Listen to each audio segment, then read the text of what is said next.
Chapter 2, Early Days, Believers and Skeptics, 2010-2012.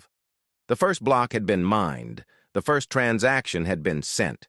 Yet in those fragile early years, Bitcoin was still little more than an experiment shared among curious minds. Its value was unknown, its potential doubted, and its future far from guaranteed.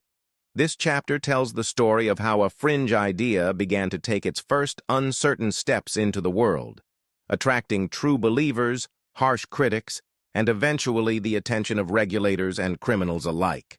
A network of pioneers. By 2010, Satoshi Nakamoto was no longer alone. A small but growing community of enthusiasts had gathered around the project, each drawn by different motivations. Some were cryptographers intrigued by its elegance. Some were libertarians excited by its defiance of centralized control.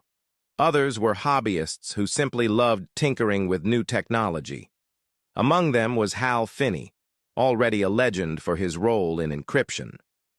There was Gavin Andresen, a developer who would soon become one of Bitcoin's lead maintainers. And there were anonymous miners scattered across basements and bedrooms, running their CPUs to help secure a network that had, at the time, almost no economic value. Mining was absurdly easy compared to later years. With a standard desktop computer, anyone could generate new coins. Each block produced 50 BTC, a reward so plentiful that early miners often joked they had more coins than they knew what to do with. But the real question was, what was a Bitcoin actually worth? The first marketplace for value. In early 2010, enthusiasts began discussing how to assign value to this digital money.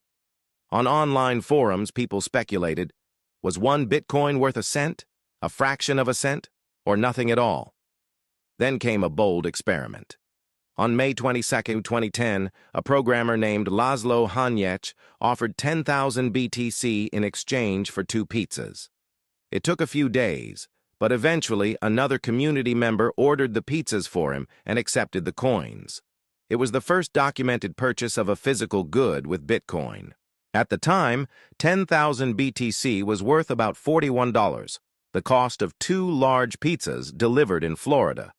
In later years, as Bitcoin's price soared, this transaction would become legendary. Bitcoin Pizza Day is still celebrated every year, a reminder of how far the currency has come and how much value it has accrued. For the first time, Bitcoin had crossed the boundary between theory and reality. It was not just math on a screen anymore.